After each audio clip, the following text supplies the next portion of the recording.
just want to continue to make the car buying process less intimidating, and I'm even going to use the word fun. I mean, I love buying and selling cars, so I want other women to feel the excitement of buying a car. And I want them to feel great in the vehicle that they chose for their family. I want them to feel confident. I want them to feel like more than just the soccer mom in it. It's absolutely devastating to hear how some of the women who follow me get treated at car dealerships. I mean, in 2022, we're still dealing with issues that have been going on for 100+ years. What you're doing is so important and so needed. Cars really run in your family, don't they? My grandpa and his brother started a used car lot in 1957. My dad and his brother grew it to a multi-store franchise, and me and my sister started a blog. So it's really been truly a family business. You know, I grew up in the car dealership world, and when I thought about going into the business, people were so encouraging, being like, "Oh, Kelly, you grew up in it. Like, you've been around cars your whole life. You'll be great." But I have to remind everyone that I've actually never bought a car. My parents have never bought a car. I've never seen anyone go through the car buying process. I didn't even know you had to pay sales tax on a car when I first started. And here I found myself at 22 trying to sell $70,000 BMWs to men 2 or 3 times my age. Let's talk about the experiences women have versus men when they go in to buy a car. You must have seen that firsthand. I definitely did see it firsthand, and I think one of the reasons why I'm able to relate to my audience so well is because the same grievances they have about the car buying process were the same grievances I had about being a female selling vehicles. We deal with the same things, just on different sides of the aisle.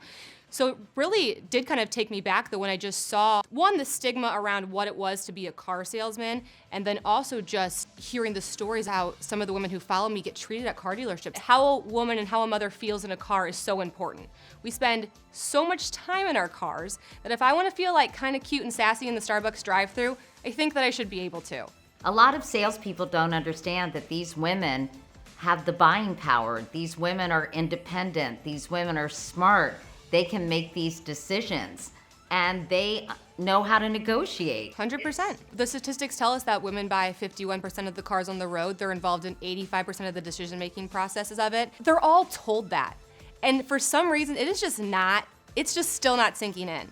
So I just think that's why I'm so passionate about empowering the women and giving them the tools to, here's how you negotiate that car deal. Here's what's not okay. Here's what you should not put up with. What was the aha moment for Car Mom? I was sitting talking to my husband, and we were just going back and forth with the, should you stay at home? You know, should you go back to work? Childcare for 2 kids is so expensive. You're not really enjoying your job. And I was just so sad because I was like, I just want to sell cars. Like, that's what I love doing. I just wish I could sell cars. And my husband goes, well, why don't you just focus on the moms, Kelly? But when he said that, I got thinking, is anyone talking about cars for moms? I mean, I had so many friends who were becoming first-time parents. They would always reach out to me and say, what do you think of this car? What do you think of that car? Do you know if this can fit a double stroller?